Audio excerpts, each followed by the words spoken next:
Bonjour et bienvenue chez Ama Griffart, j'espère que vous allez bien. Alors aujourd'hui c'est une vidéo un peu particulière parce que d'une part j'avais prévu un projet et j'avais pas assez de tissu. Donc j'ai dû attendre, j'avais commencé mes découpes mais j'ai dû attendre de trouver un mondial tissu pour pouvoir racheter le même tissu, ce que j'ai réussi à trouver. Et puis ensuite j'ai fait une énorme erreur dans ce projet. Je ne peux pas réaliser le projet tel que. Ça, je m'en suis aperçu hier ou avant-hier.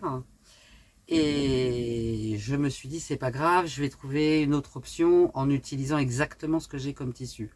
J'ai trouvé l'autre option et j'ai commencé à filmer.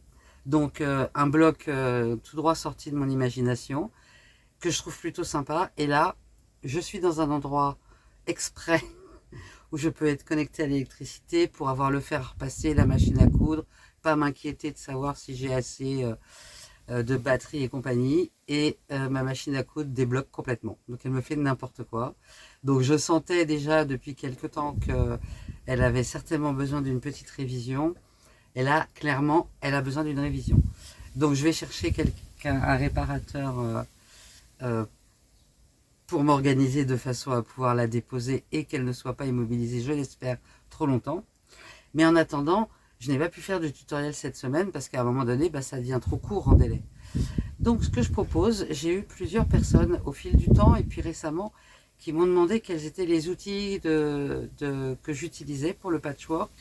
Alors, il y a ce que je considère comme les indispensables et puis il y a le superflu nécessaire parce que en réfléchissant, j'ai rien de superflu. C'est-à-dire que j'ai pas d'outils que j'utilise jamais.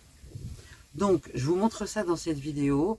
J'espère que ça intéressera certaines d'entre vous.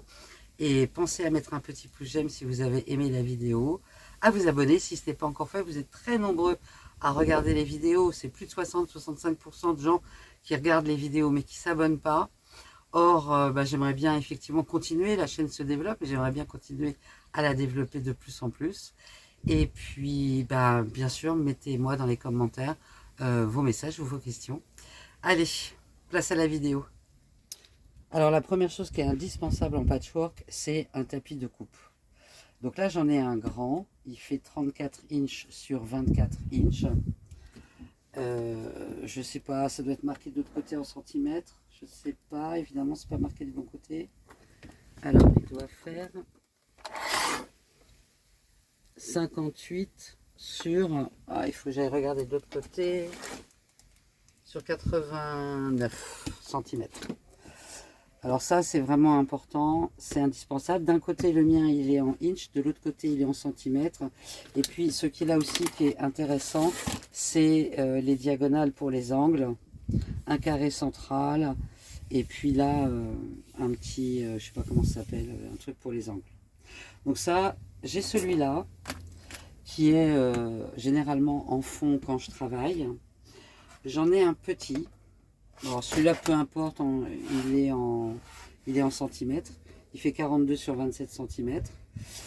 C'est pratique parce que si on a besoin de couper et de tourner, ça tourne facilement. Et puis j'ai celui-là, alors il commence à avoir du vécu, qui est un plateau tournant. Alors j'aime beaucoup le plateau tournant et je m'en sers énormément. Il est en inch, je l'avais acheté en Angleterre celui-là. Ça, c'est quand même très très pratique aussi quand on est sur des plus petites pièces et qu'on a besoin de faire des découpes. Ou quand on est sur un bloc qu'on va découper, vous savez, pour faire des choses déstructurées. C'est pas indispensable parce que si vous avez un petit, vous allez pouvoir facilement le tourner sans déplacer votre bloc. Et celui-là, il a aussi les angles, donc c'est pratique. Mais j'avoue que moi, on le voit bien d'ailleurs, mon plateau tournant, je l'utilise extrêmement souvent. Ça, c'est pour les plateaux, c'est la première chose. Ensuite, il y a les règles. Alors, en ce qui concerne les règles, j'en ai 4 grandes. J'ai celle-là, qui est la première que j'ai achetée. Je vais essayer de... J'ai celle-là qui est la première que j'ai achetée en Angleterre, qui est donc en inch, qui fait 24 inches de long sur 6 inches et demi de large, et qui est très pratique. Que j'utilise en permanence d'ailleurs, l'angle est cassé, enfin bref. J'ai à peu près l'équivalent en centimètres parce que Elle va dans l'autre sens d'ailleurs, parce que si je veux vous donner des correspondances ou faire un projet en centimètres, celle-là, je ne sais plus si je l'ai trouvée sur internet ou peut-être dans un magasin. Elles sont assez chères en magasin, je trouve. Donc celle-là, elle fait combien? Elle fait 60 cm de long sur 15 cm de large. Donc elle est beaucoup plus neuve parce que je l'utilise peu. J'ai celle-là que je trouve très pratique, c'est du inch, parce qu'elle fait 2,5 inches de large sur 18 inches de long. Mais souvent, on découpe des choses à 2,5 inches. Donc, quand on a une bande de tissu, par exemple, et qu'on veut faire des découpes tous les 2,5 inches, celle-là, je la trouve super pratique. Donc ça, je l'aime beaucoup. Et elle a aussi les angles 30, 45 et 60 degrés, dont je me sers assez régulièrement. Par exemple, quand on fait des petits blocs avec des half square triangles, des carrés composés de 2 triangles. Souvent, j'utilise ces lignes de 45 degrés. Et l'autre que j'ai là, elle est assez pratique pour moi parce qu'elle est d'un côté en inch et de l'autre côté en centimètres. Donc elle fait 24 inches de long, c'est-à-dire 61 centimètres. Et ce qu'elle a d'extrêmement pratique, je ne sais pas si vous allez pouvoir le voir, parce qu'en plus c'est à moitié en contre-jour, c'est qu'elle a les huitièmes de inch dessus. Donc ça c'est très pratique pour le dirgen par exemple, pour ceux qui font le dirgen. Je l'utilise très souvent pour le dirgen à cause de ces huitièmes de inch. Donc vous voyez, dans les règles de base, il n'y en a pas que je n'utilise pas. Pour moi, si vous devez en avoir une seule, c'est soit en inch, soit en centimètres, une de ces grandes là, une de ces deux là. Elles sont c'est quasiment les mêmes, en inch ou en centimètres. Parce que souvent, on a quand même besoin de couper assez grand. Donc, s'il y en avait une, ce serait soit celle-là, soit celle-là. Alors après, ce que j'ai aussi, j'en ai deux, mais peu importe, c'est un double décimètre. Enfin, oui, c'est un double décimètre. Non, c'est un 30 cm. C'est une règle toute simple où il y a d'un côté les inches, de l'autre côté les centimètres. J'en ai deux. Je ne sais pas pourquoi. Certainement parce que... Donc, je m'en sers relativement peu, mais pour des petites découpes, ça peut quand même être utile. J'ai un carré comme ça qui fait 5 inches. Donc, c'est une bonne dimension. On peut avoir plus petit, on peut avoir plus grand, mais 5 inches c'est pratique parce que c'est une dimension qu'on utilise souvent en patchwork. Donc celui-là j'utilise énormément. J'ai celle-là, alors celle-là elle est spécifique au Dresden, c'est pour faire des projets en fleurs. Donc, et celle-là elle est bien, donc celle-là elle est en inch, mais j'ai beaucoup d'outils en inch, hein, forcément. Puisque le patchwork quand même c'est d'abord et avant tout en inch. Donc le Dresden il est pratique quand on veut faire des projets en fleurs. J'ai deux triangles, j'ai ce triangle là, j'ai celui-là, c'est pas les mêmes angles. Donc ça dépend des projets que l'on veut créer. Donc ça c'est vraiment une question de type de projet. Si on veut créer des triangles qui sont avec les trois côtés égaux, ou celui-là qui est un triangle avec un angle, je pense que c'est du, je sais pas, c'est du 60 degrés, c'est un truc comme ça, non? Donc voilà, c'est pas des indispensables, quoique je trouve quand même que celui-là est quand même vraiment bien. Enfin, ils sont tous bien. Alors après, un hexagone. J'ai un hexagone parce que je trouve que l'hexagone c'est quand même assez récurrent, des projets avec hexagone. Donc je m'en sers très souvent. Celui-là il fait 5 inches. Mais on peut commencer à faire un tout petit hexagone. Donc on peut le positionner de différentes façons. Donc ça, un hexagone, après ça va être selon les projets que vous réalisez, hein. Mais ça, je m'en sers assez souvent aussi. Après, j'ai trouvé, il n'y a pas très longtemps, je cherchais des ronds et j'ai trouvé ça. Donc j'ai ces trois ronds, je m'en suis pas encore servi, mais ça va venir. Et je trouve que ça, c'est assez pratique. Donc... j'ai des projets de fleurs par exemple, je pense qu'on peut faire quelque chose d'assez sympa. C'est pas des, je crois pas que ce soit des outils de patchwork, je crois que ce sont des outils de dessin, mais c'est du plexi rigide, donc ça j'aime bien. après j'ai celui-là, après j'ai ça, dont je ne me suis pas encore servi, mais ça fait partie des projets à réaliser, qui permet de faire une découpe spéciale. Alors, on doit avoir le E, le A, le D, il est où le D? Le D qui doit venir comme ça. Voilà. Ça, c'est pour créer des blocs spécifiques. Le B qui vient là. Et le C qui vient là. Donc ça, c'est un outil très spécifique pour créer des blocs. Hop, je vais vous montrer. Des blocs qui ressemblent à ça. Oh, j'essaye de me mettre prêt. Donc en fait, c'est dans les projets futurs.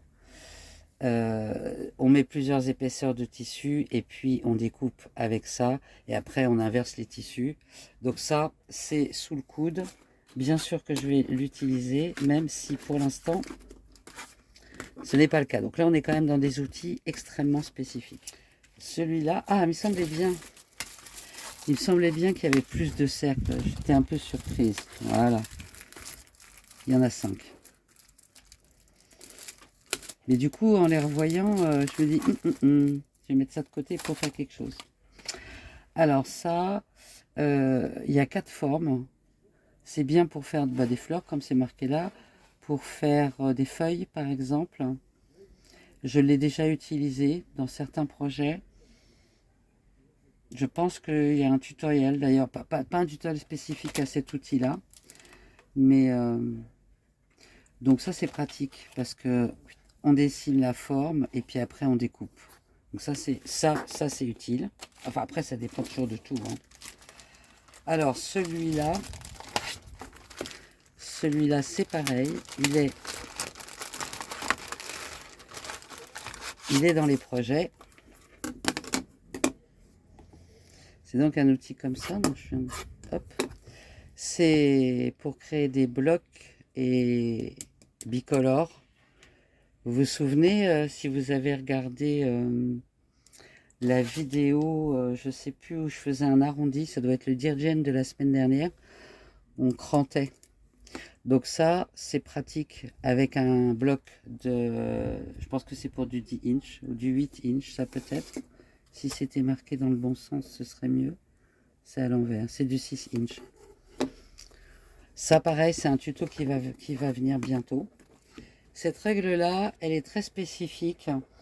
Je ne l'ai pas encore utilisée et pourtant, c'est vraiment dans les projets. Ça fait un moment que je l'ai. C'est vraiment pour bien découper. En fait, là, ce sont des fentes ici. Donc, on peut vraiment mettre son bloc et faire vraiment des très belles découpes.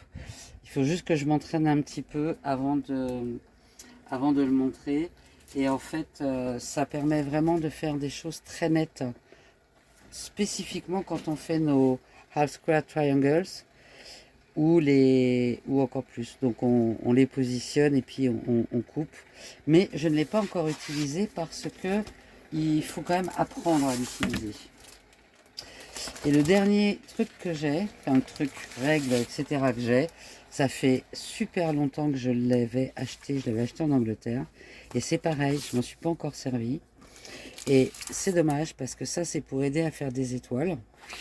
Mais c'est pareil, il n'est pas du tout simple d'utilisation. Donc, il y a un triangle comme ça, un triangle comme ça et un diamant comme ça.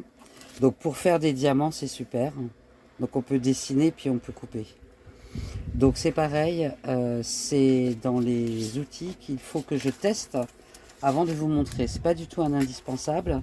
Et en fait, c'est ce qui m'ennuie un petit peu dans les vidéos, c'est que j'essaye de faire des tutoriels avec des outils, je vais dire à votre portée, standard, de ne pas être dans le trop spécifique, parce que tout le monde ne peut pas, là, moi ça fait des années que je fais du patchwork, mais tout le monde ne peut pas acheter comme ça des dizaines de règles différentes. Donc j'évite dans les tutoriels d'utiliser des outils trop spécifiques ou potentiellement trop chers, quoi. Dans les règles aussi, j'allais oublier celle-là. Cette petite-là, vraiment, moi, elle me sert tout le temps. C'est une règle qui a hop, pour ceux qui me suivent, vous le savez, qu'il y a un cran là, à 1/4 de inch. Donc pour marquer 1/4 de inch, moi pour le dire Jen, je m'en sers en permanence. C'est vraiment extrêmement pratique. Alors après pour la coupe, des ciseaux de couture évidemment, des ciseaux crantés, même si je m'en sers pas souvent. Et après j'ai 3 rollers, il y en a juste un que je ne trouve pas. Alors là c'est un petit et j'ai perdu la vis. Il faut que je la retrouve. J'aime bien cette dimension là. Un roller comme ça, tiens il n'est pas bloqué, ça c'est un coup à se blesser. Et puis le blanc que j'utilise en ce moment, qui est quelque part. Donc un roller, ça c'est une lame de 45 mm. Et puis celle-là c'est un plus petit, mais évidemment je n'ai pas, puisque j'ai pas la lame dessus. Donc 2 rollers comme ça pour la coupe. Et alors moi j'ai un coupe-fil comme ça. Je trouve que c'est très pratique. Vous pouvez aussi très bien utiliser des petits ciseaux de broderie.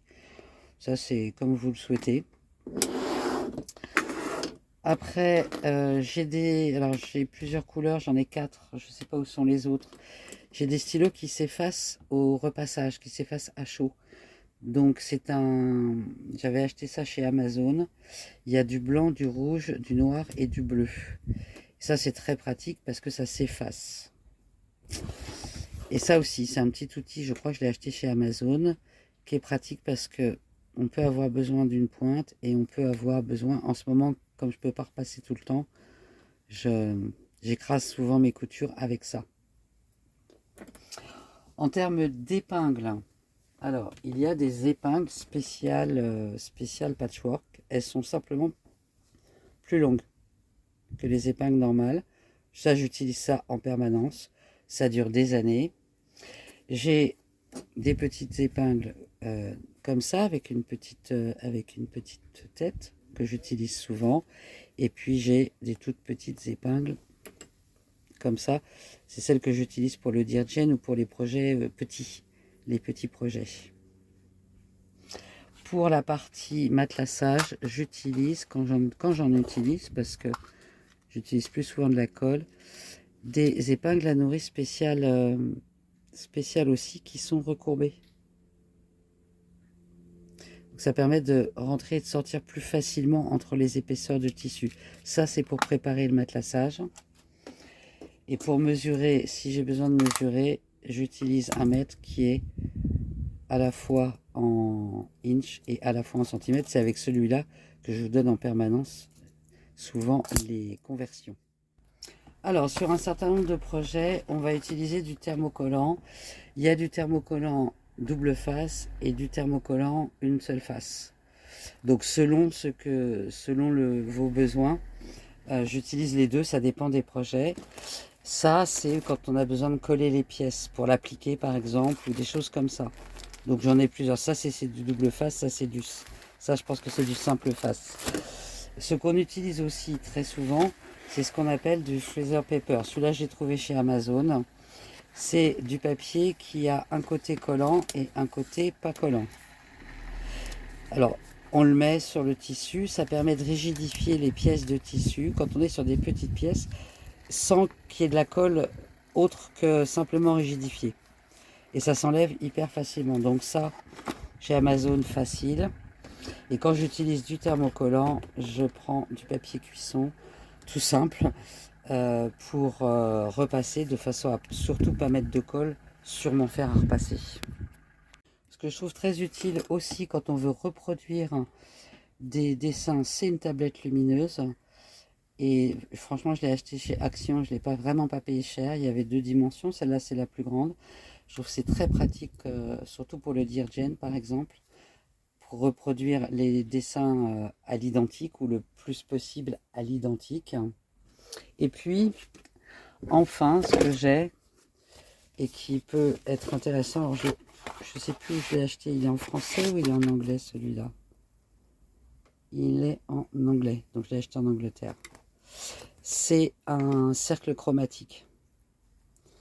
Il y a des personnes qui sont en difficulté pour assortir les couleurs. Et c'est quand même très pratique, je trouve, d'utiliser un cercle chromatique qui va nous donner des correspondances. Par exemple, ça, ce sont des couleurs qui vont bien ensemble. Ça, ce sont des couleurs qui vont bien ensemble. Donc ça, quand on n'est pas trop sûr de soi, quand on ne sait pas trop, ben c'est quand même très pratique d'utiliser un cercle chromatique. Alors après, il faut apprendre à l'utiliser. Je m'étais dit que peut-être je ferai une vidéo un jour dessus. Si ça vous intéresse, dites-le moi.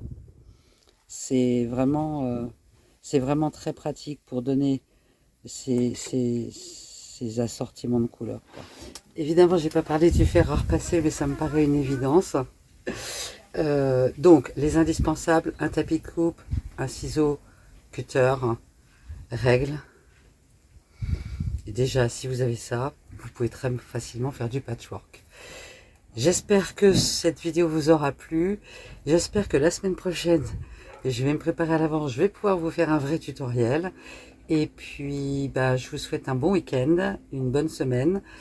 Pour les passionnés d'hydrogène, on se retrouve mardi et sinon à vendredi. Bon week-end, prenez soin de vous, bye bye.